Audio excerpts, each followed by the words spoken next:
Breakfast नहीं दिया? कितनी देर पहले मैंने उनसे ब्रेकफास्ट मांगा था। जब देखो अपने बच्चे में ही लगी रहती है।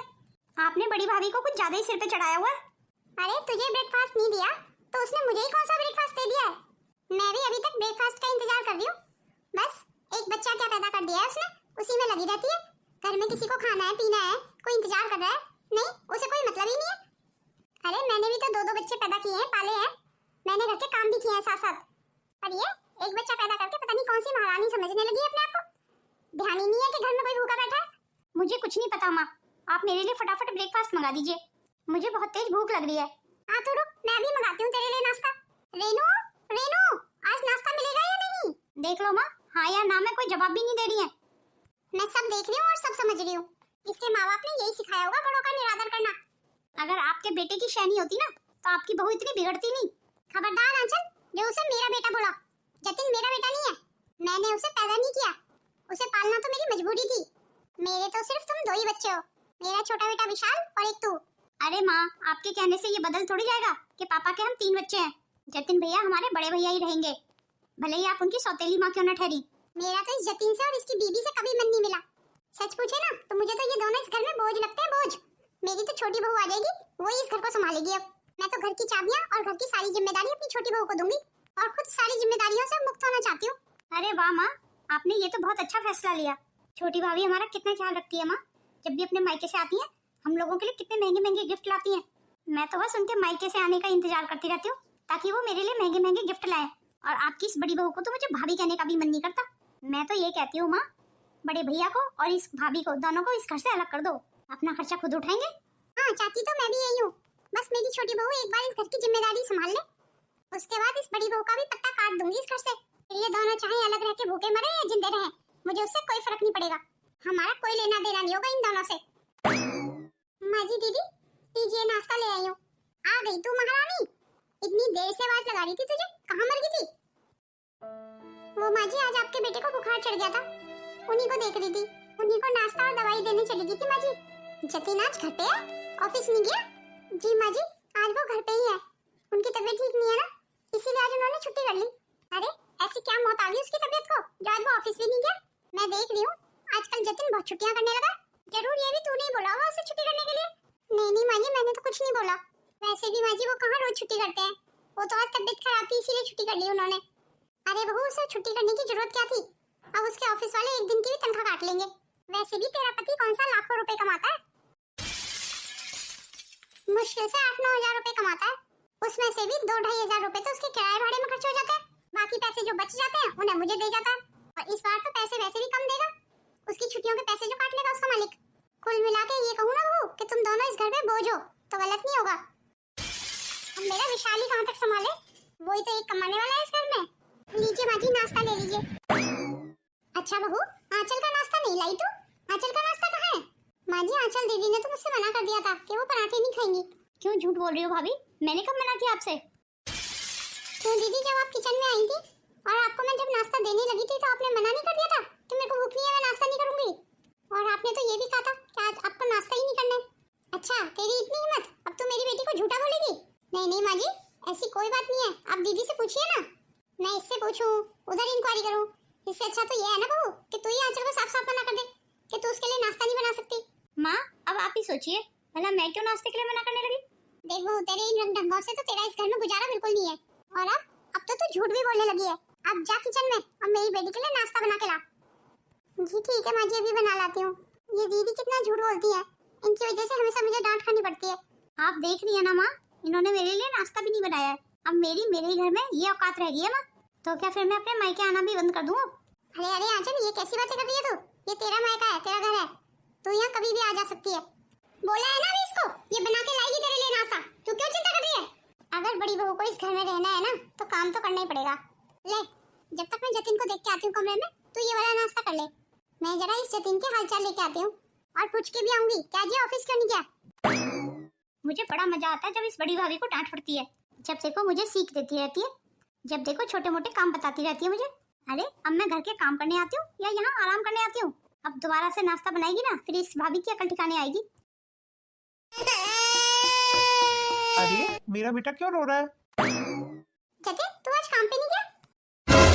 तू और तेरी बीवी बस दिन रात बच्चे में लगे रहते क्या हुआ माँ? मुझसे कोई गलती हो गई? अरे तुम दोनों से क्या गलती होनी है? तुम दोनों तो खुद ही गलती हो। तो और तेरी बीवी ने ये अनोखा बच्चा पैदा कर दिया है। तो और तेरी बीवी पूरे दिन इसी बच्चे में लगे रहते हो। अब तू फिर छुट्टी करके बैठ गया। अब तेरा मालिक तेरी इस तनख्वाह में से फिर पैसे काटेगा एक दिन के। पहले तो सिर्फ तुम दोनों लोगों का खर्चा था, अब तुम 3-3 लोगों का खर्चा भला हम कैसे उठाएंगे? देख जतिन, बिना कमाए काम नहीं चलेगा। जी माँ, मैं आपकी बात समझ गया। मैं बस ऑफिस निकल ही रहा हूँ। बस अब मैंने पूछ लिया तो अब जा ही रहा हूँ ऑफिस। वैसे भी उसे ऑफिस मत बोला कर, फैक्ट्री बोला कर। फैक्ट्री फैक्ट्री जाता है तू? ऑफिस जाना तो पढ़े लिखे लोगों का काम होता है। और तेरी औकात तो तुझे पता ही है। तेरी फैक्ट्री में तेरी औकात एक मजदूर से ज्यादा नहीं होगी। और तू तो मजदूरी भी नहीं कर सकता है सही से, तो जिंदगी में और क्या ही करेगा? तुम दोनों ना इस घर पे बोझ बन के रह गए हो। इधर तेरा काम करने का मन नहीं करता, उधर तेरी बीवी का काम करने का मन नहीं करता। पता नहीं तुम दोनों से कब हमारा पीछा छूटेगा। आप मुझसे पीछा छुटाना चाहती हैं माँ, पर मैं आपसे बहुत प्यार करता हूँ माँ। मैं आपसे पीछा छुटाना नहीं चाहता। हाँ हाँ, ये सब डायलॉग बाजी करने की जरूरत नहीं है मेरे सामने। साफ साफ कहता क्यों नहीं है कि तुझसे तेरे परिवार का खर्चा नहीं उठता? तू तो हमेशा अपने छोटे भाई पे बोझ बन के ही रहेगा। अरे अब मेरा विशाल भी शादीशुदा है, कल को उसके भी बाल बच्चे होंगे, तो अब क्या वो जिंदगी भर तेरा ही खर्चा उठाता रहेगा? नहीं नहीं माँ, बिल्कुल भी नहीं। मैं भला अपने छोटे भाई से अपना खर्चा क्यों उठवाने लगा माँ? पर वो तो ना चाहते हुए भी तेरा खर्चा उठा रहा है। देख जतिन, कान खोल के सुन ले, इस घर में रहना है ना तो अपना, अपनी बीवी का और अपने बच्चे का, तुम तीनों का खर्चा तुझे देना होगा। अगर नहीं दे सकता है ना तो अपना रहने का कहीं और बंदोबस्त कर ले। आपने तो एक बार भी मुझसे मेरे हालचाल नहीं पूछे माँ। आप मेरे कमरे में आई तो सही, पर मेरे हालचाल पूछने नहीं, मुझे जली कटी और नीचा दिखाने। क्या सोच विचारी कर रहे हो दोनों बाप बेटे? अरे क्या हुआ? आप कुछ परेशान से लग रहे हैं। नहीं नहीं, कुछ भी तो नहीं हुआ। तो क्या आप मुझसे झूठ बोलेंगे? माँ जी फिर से जली कटी सुना के गई ना आपको? माँ की तो ये हमेशा की आदत बन गई। अब मुझे लगता है रेनू, अब हमें इस घर से अलग हो जाना चाहिए। ये आप क्या कह रहे हैं? मैं अपनी माँ पे अब और ज्यादा बोझ नहीं बनना चाहता। हम जैसे तैसे अपना गुजारा कर लेंगे, और मैं हमेशा यही चाहूंगा कि मेरा परिवार हमेशा खुश रहे। मेरी वजह से कभी किसी को कोई तकलीफ ना हो। अब आपने सोच ही लिया है तो सही सोचा होगा। अब तो मुझे भी कहीं ना कहीं यही लगने लगा है कि इस घर में कोई भी हमसे खुश नहीं है।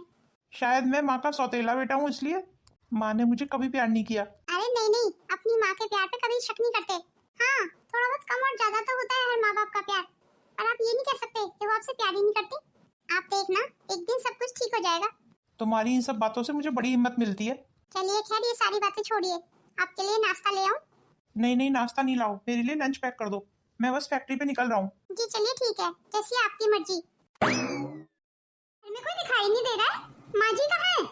Mummy mummy. अरे विशाल, तू बहू को लेके आ गया? आ जाओ अंदर, आ जाओ, बैठो। अरे बड़ी बहू, बड़ी बहू, देख तेरे देवर और देवरानी आ गए, जरा पानी पानी ले आ इनके लिए। और बता विशाल बेटा, बहू को रास्ते में लाते हुए कोई परेशानी तो नहीं हुई? नहीं नहीं माँ, कोई परेशानी नहीं हुई।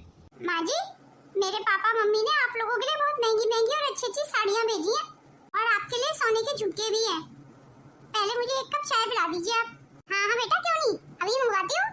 अरे बड़ी बहू, कहाँ मर गई? मजाल है जो एक बार में ये बात सुनती हो, सुन के भी अनसुना कर देती है। मुझे तो लगता है जानबूझ के ऐसा करती है। तूने तो जैसे कसम सी खाई हुई है, एक बार में तो तू मेरी बात सुनती ही नहीं है। एक छोटी बहू आ गई है, जा उसका सूटकेस उठा के उसके कमरे में रख दे। और ये क्या, तू खाली आती आ गई? छोटी बहू के लिए पानी नहीं लाई? अरे माँ जी, अब कहने दीजिए, जब तक आप इनको बोलेंगी ना, मैं खुद ही पानी लेके पी लूंगी। अरे नहीं नहीं रचना बहू, मैं ले आती हूँ तेरे लिए पानी। अब बाहर से कोई हारा थका आए और उसे पानी भी खुद ही लेके पीना पड़े तो फायदा क्या है ऐसे परिवार का? जी माँ जी, वो बात तो है, पर मैं आपको तो कष्ट नहीं दे सकती ना। इसे कहते हैं संस्कार। देखो कितनी संस्कारों वाली है मेरी छोटी बहू। विशाल बेटा, वैसे बहू तो तू हीरा चुन के लाया है, हीरा। और एक ये, इसे तो संस्कार का दूर दूर तक पता ही नहीं है कि संस्कार किसे कहते हैं। अरे अब तू यहाँ खड़े खड़े क्या सोचने लगी? जा ना, छोटी बहू के लिए चाय पानी का इंतजाम कर। जी माँ जी, अभी बना देती हूँ। माफ करना छोटी बहू, पर इस बड़ी बहू के लक्षणों से, इसकी आदतों से मैं बहुत परेशान हूँ। अरे नहीं नहीं माँ जी, आप क्यों माफी मांगनी है?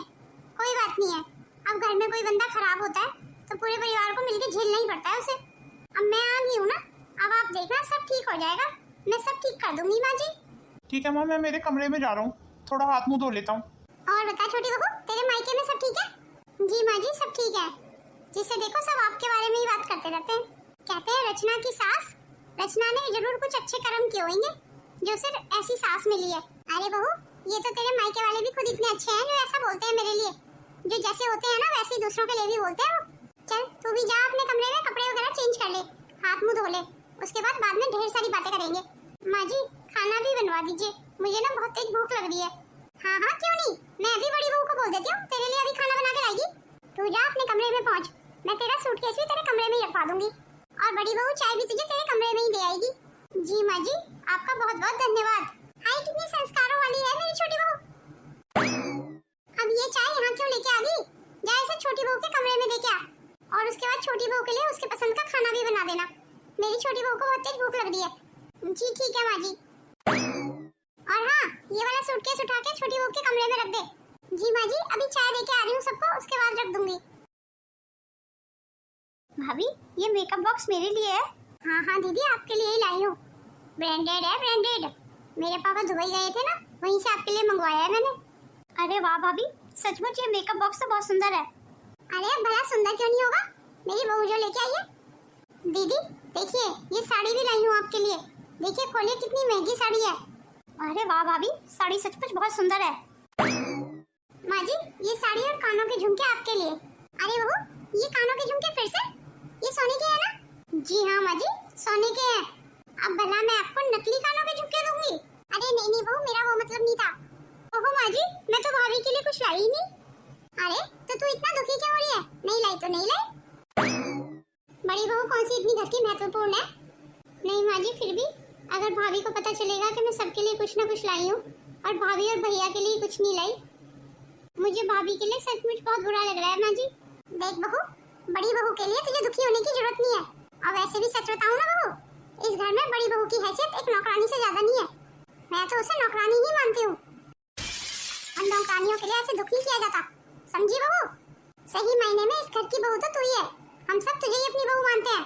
रेनू को तो हम अपनी बहू मानते ही नहीं है। अरे माँ जी आप कितनी अच्छी हैं। भाभी माँ ने बिल्कुल सही कहा, सही मायने में असली भाभी तो आप ही है मेरी। धन्यवाद दीदी, ये सुन के आपके मुंह से सचमुच मुझे बहुत अच्छा लगा। ये लोग सचमुच मेरे बारे में ऐसा सोचते हैं, क्या मेरे पति कम कमाते हैं? क्या इसी वजह से आज मेरी इस घर में हैसियत नौकर वाली है? तो क्या मैं अब इस घर की बड़ी बहू नहीं हूँ? क्या सब कुछ पैसा ही है? रचना मैं तुम्हारे लिए चाय ले आई हूँ। धन्यवाद भाभी, चाय को साइड में रख दीजिए। अरे रचना बहू चाय के साथ कुछ खाने के लिए भी मंगा लेती। नहीं माँ जी थोड़ी देर के बाद तो खाने का ही समय होने वाला है, इसलिए अभी बस थोड़ी सी चाय पीऊंगी। वो क्या है भूख हो जाएगी मेरी अगर मैंने ज्यादा चाय पी ली तो। चल ठीक है बहू जैसे तेरी मर्जी। और हाँ ये सामान सच में बहुत ज्यादा सुंदर है, आपको अच्छा लगा ना माँ जी? बस और क्या चाहिए था मुझे। चलिए अब मैं अपने कमरे में चलती हूँ। वो क्या है ना माँ जी, थोड़ी देर खाना खा के रेस्ट करूंगी। हाँ हाँ क्यों नहीं, तुझे काम करने की क्या जरूरत है, बड़ी बहू है ना काम करने के लिए। इसे कहते हैं खानदानी रईस। देखा ना तूने मेरी छोटी बहू को, उसका खाना पीना पहनना ओढ़ना, इसे कहते हैं खानदानी रईस। छोटी बहू के माँ बाप सचमुच खानदानी रईस लोग हैं। अब तक हमारी छोटी बहू 2 या 3 बार तो हुई है मायके, और जब भी आती है तो खाली हाथ नहीं हम सबके लिए इतनी महंगी महंगी साड़ियाँ सोने की गिफ्ट लेके आती है। जी माँ ये बात तो आप बिल्कुल सही कह रही हैं। और एक तू बड़ी बहू को देख ले, 200 रुपए की साड़ी से ज्यादा इसकी माँ कभी कुछ नहीं भिजवाती है हमारे लिए। ओहो माँ, अब जिसकी जितनी हैसियत होगी वो उतना ही देगा ना। इसकी माँ मिठाई तो हमारे घर ऐसी भिजवाती है कि हमारे घर का तो नौकर भी ना खाए उस मिठाई को। मुझे तो हमेशा कूड़े में फेंकनी पड़ती है इसकी माँ के द्वारा भेजी गई मिठाई। मैं तो अब ये सोच रही हूँ सब कुछ अपने छोटे बहू बेटे के नाम कर दूं। जी माँ आपने ये बिल्कुल सही सोचा। मेरा भी मेरे छोटे बहू बेटे के अलावा और है ही कौन। वैसे भी मेरे जाने के बाद ये सारी दौलत तुम दोनों में तो बटेगी। तो क्या जतिन भैया को कुछ नहीं मिलेगा? नहीं, इस जायदाद पे जतिन का कोई हक नहीं है। जतिन तेरे बाप की पहली पत्नी की औलाद है और यहाँ पे ये सारी प्रॉपर्टी मेरे नाम है। जतिन को जो भी कुछ देगा वो तेरा बाप देगा, मैं क्यों दूं? अरे माँ पापा तो सब कुछ आपको ही देके चले गए। अरे तो वो विदेश में भी तो कुछ कमा रहे होंगे, कर देंगे अपने बेटे के नाम। पर हाँ मेरे नाम पे जो संपत्ति है उसमें से तो मैं जतिन को कुछ नहीं दूंगी। माँ आपका भेजा हुआ सारा सामान मेरी सास और ननद को बहुत पसंद आया है। रचना तेरी जेठानी के लिए हमने कुछ नहीं भेजा, तेरी सास को बुरा तो नहीं लगा? अरे नहीं नहीं माँ, मेरी जेठानी की तो इस घर में नौकरों वाली हैसियत है। मेरी जेठानी और जेठ को इस घर में कोई कुत्ते की तरह नहीं पूछता। अच्छा तेरे जेठ और जेठानी की इतनी बुरी हालत है तेरे ससुराल में? अरे हाँ माँ और हो भी क्यों ना, मेरे जेठ जी मेरी सास की असली औलाद नहीं है। कहने का मतलब तेरी सास तेरी जेठ की सौतेली माँ है? ये तो मुझे पता ही नहीं था। जी माँ मुझे ही कहाँ पता था, ये बातें सब धीरे धीरे मुझे पता चल रही है। इसका मतलब तो ये हुआ जो तेरे सास के नाम पे जो इतनी भी प्रॉपर्टी है उस पे दामाद जी का और तेरी ननद का ही अधिकार हुआ। जी माँ आपने बिल्कुल सही समझा, पर कहीं कल को तेरे जेठ और जेठानी भी खड़े हो गए इस प्रॉपर्टी के लिए तो? अरे माँ भूल जाइए आप, मेरी सास एक फूटी कौड़ी नहीं देगी जेठ और जेठानी को। देख रचना, वक्त बदलते समय नहीं लगता। तो एक काम कर, कुछ भी करके ना अपनी जेठ और जेठानी को इस घर से निकलवा दे और अपनी ननद को उसके ससुराल भिजवा दे। बचेगा कौन? तुम दोनों। उसके बाद सब कुछ तुम्हारा ही रह जाएगा। तेरी सास या तो खुद ब खुद तुम्हें दे देगी, नहीं तो तुम अपने नाम करवा लेना उसको प्यार से और पुचकार के। जी माँ, आप ये सब कह तो सही रही हैं, पर इतना आसान भी नहीं है ये सब करना। ठीक है माँ, मैं फोन रखती हूँ फिर। वैसे भी सास ननद को बेवकूफ बनाना कोई बड़ी बात नहीं है। बस सास ननद के लिए कुछ अच्छे से गिफ्ट दे दो, उसके बाद ये दुम हिलाती हुई तुम्हारे पीछे घूमेंगी, जैसे मेरी सास और ननद मेरे पीछे घूम रही है। अब सबसे पहले तो मुझे अपनी जेठानी को इस घर से निकलवाना होगा और उसके बाद अपनी ननद को भी उसके ससुराल भिजवा दूंगी। शुरुआत अपने जेठ और जेठानी से ही करती हूँ। लगता है माँ जी किचन की तरफ ही आ रही है। अरे छोटी बहू, तू यहाँ किचन में क्या कर रही है? तुझे कुछ चाहिए था तो तू बड़ी बहू को बोल देती। क्या बताऊँ मम्मी जी, अपने लिए कुछ खाना बनाने आई थी मैं। बड़ी भाभी को इतनी देर पहले बोला था मैंने कुछ बनाने के लिए, उन्होंने मना कर दिया मम्मी जी, तो मुझे खुद ही बनाने आना पड़ा। ये क्या कह रही है तू? तुझे मना कर दिया? हाँ मम्मी जी, वही तो, मुझे मना कर दिया। अब जो आज दाल बनाई थी वो मुझे बिल्कुल पसंद नहीं है मम्मी जी, तो मैंने भाभी को बस इतना बोल दिया कि कोई सब्जी बना दीजिए मेरे लिए। भाभी ने मना कर दिया और चुपचाप अपना खाना लेके चली गई। अब मैं बहुत देर से इंतजार कर रही थी कि भाभी अब बनाए सब्जी, अब बनाए, पर भाभी को तो शायद याद ही नहीं रहा, इसलिए मैं खुद ही आ गई बनाने के लिए। मम्मी जी, अब आप भाभी को कुछ मत बोलना। अरे ऐसे कैसे कुछ ना बोलो? तूने बड़ी बहू को खाना बनाने के लिए बोला और उसके बाद भी उसने नहीं बनाया? नहीं नहीं मम्मी जी, आप भाभी को कुछ मत कहना, मैं नहीं चाहती मेरी वजह से घर में कोई लड़ाई हो। अरे छोटी बहू, तू इतना डर क्यों रही है? तो रुक, अभी मैं भी आई। इस बड़ी बहू को उसकी औकात बार बार याद दिलानी पड़ती है। अब आएगा असली मजा। आज तो भाभी की खैर नहीं।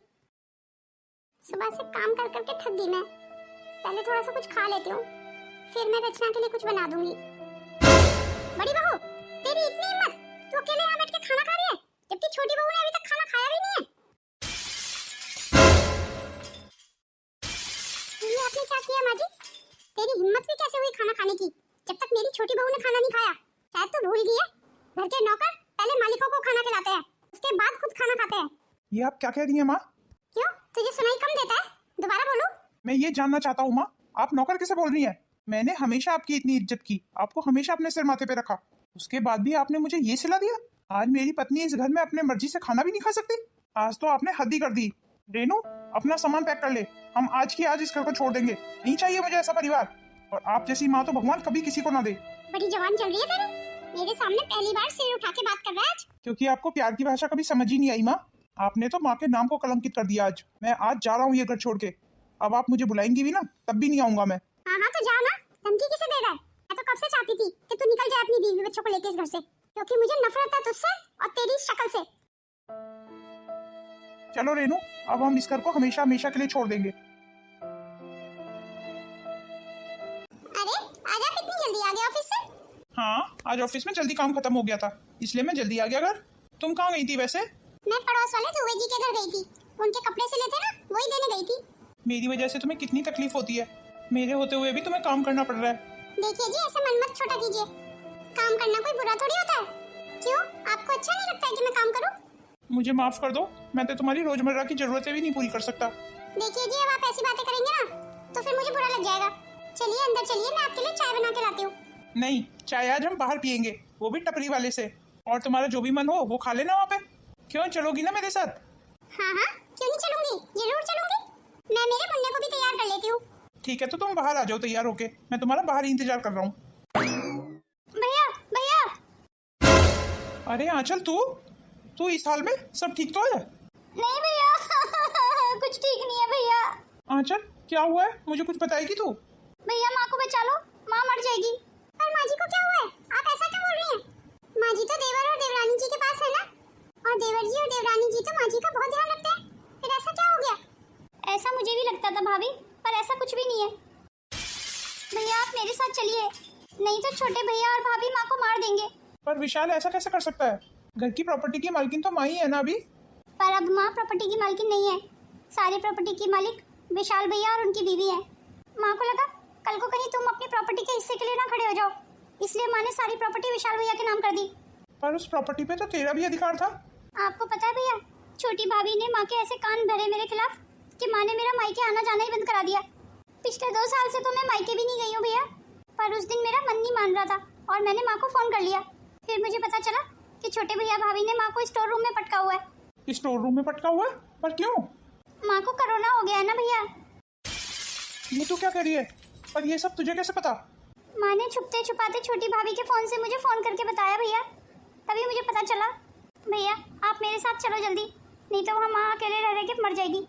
छोटे भैया भाभी ने माँ को स्टोर रूम में बंद कर रखा है। माँ को कोरोना हो गया इसलिए स्टोर रूम में कोई नहीं जाता है। हाँ चल, तो बिल्कुल चिंता मत कर, चल हम माँ को अभी यहाँ लेके आते हैं। पर भैया आप यहाँ लाएंगे? माँ को तो कोरोना हो गया है, उनसे तो सब दूर रहते हैं इस समय।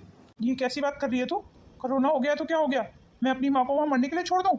मैं अपनी माँ को यहाँ लेके आऊँगा और उनकी पूरी सेवा करूँगा। पर भैया इससे तो आपकी जान को भी खतरा है ना, कहीं कोरोना आप लोगों को भी हो गया तो? अरे पगली, माँ की सेवा करते करते मैं मर भी जाऊँ ना, तब भी मुझे कोई गम नहीं होगा। आप बहुत अच्छे हैं भैया, मैंने हमेशा आपसे नफरत की, मैंने आपको पहचानने में बहुत बड़ी गलती कर दी। अच्छा, अब तू यूं ही बातें बनाती रहेगी या माँ को लेने चलेगी मेरे साथ? हाँ भैया चलिए जल्दी चलते हैं। पर हमारे घर तो एक ही कमरा है, मैं एक काम करती हूँ, उस एक कमरे में ही माँ की चारपाई लगा देती हूँ। हमारा क्या है, हम तो यहीं चटाई बिछा के सो जाएंगे।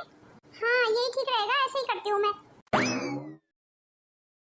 अरे तुम लोग मुझसे दूर रहो, मुझे कोरोना हो गया है, मेरे पास नहीं आना, मुझे छूना भी मत। अरे तुम लोग जाओ ना यहाँ से, मेरी वजह से अपनी जान को खतरे में मत डालो। माँ जी आप शांत हो जाइए, हम लोगों को कुछ नहीं हो रहा। रेनू बिल्कुल ठीक कह रही है माँ। लीजिए माँ जी, मैं आपके लिए सूप बना के लाई हूँ, ये पी लीजिए आप। रेनी बहुत उम्र से दूर है, सूप वहीं रख दे नीचे, मैं उठा के पी लूंगी। और तुम लोग यहाँ से जाओ, मेरे पास नहीं आना। माँ मैं तुम्हारे पास भी आऊँगा और तुम्हारी सेवा भी करूँगा, क्योंकि मेरे लिए आपसे बढ़ के और कुछ भी नहीं है माँ। मैं तो तुझसे नजर मिलाने के काबिल भी नहीं हूँ। मैंने तेरे साथ बहुत बुरा किया, मैं तो माँ कहलाने के लायक ही नहीं हूँ। तू मुझे यहाँ क्यों लाया है? मुझे वहाँ मरने दिया होता। माँ जी अब कुछ ज्यादा ही हो रहा है, आप शांत हो जाइए। मरे आपके दुश्मन, ये कैसी बातें कर रही हैं आप? रेनू जाओ, तुम माँ को सूप पिला दो। लीजिए माँ, सूप पी लीजिए। जीती रह बहू, तुझे मुझसे बिल्कुल डर नहीं लग रहा?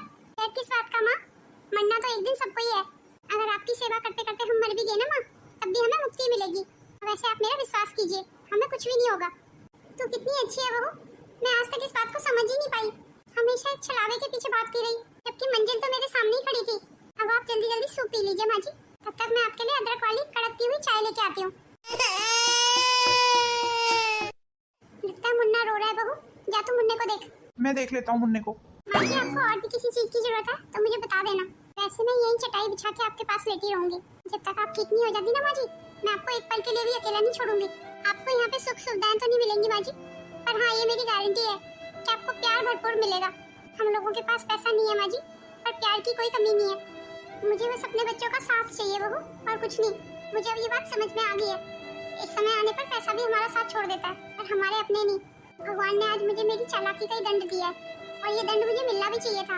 मुझे इस बात का डर था कहीं जतिन अपने हिस्से की प्रॉपर्टी लेने के लिए ना खड़ा हो जाए, इसलिए मैंने जल्दबाजी में सब कुछ विशाल को दे दिया। और भगवान का न्याय देखो, भगवान ने मुझे तुम लोगों के पास ही भेज दिया। और शायद ये सही भी है, कम से कम मुझे ये समझ तो आ गया कि कौन अपना और कौन पराया। चलिए माँ जी अब आप सूप पी लीजिए और रेस्ट कीजिए। बहू तुझसे कुछ कहना चाहती हूँ। जी कहिए माँ जी। मुझे माफ कर दे बहू, मैंने तेरे साथ बहुत बुरा किया। माँ जी अब आप ऐसे माफी मत मांगिए, नहीं तो मुझे बिल्कुल अच्छा नहीं लगेगा। अब आपकी कैसी तबीयत है माँ जी? अब मैं बिल्कुल ठीक हूँ बहू। इन कुछ दिनों में तूने मेरी बड़ी सेवा की, और मुझे अफसोस इस बात का है कि मैं तेरे लिए कुछ नहीं कर पाई। मेरे पास तो तुझे देने के लिए आशीर्वाद के अलावा और कुछ भी नहीं है। मुझे और कुछ चाहिए भी नहीं माँ जी, मुझे सिर्फ आपका आशीर्वाद चाहिए।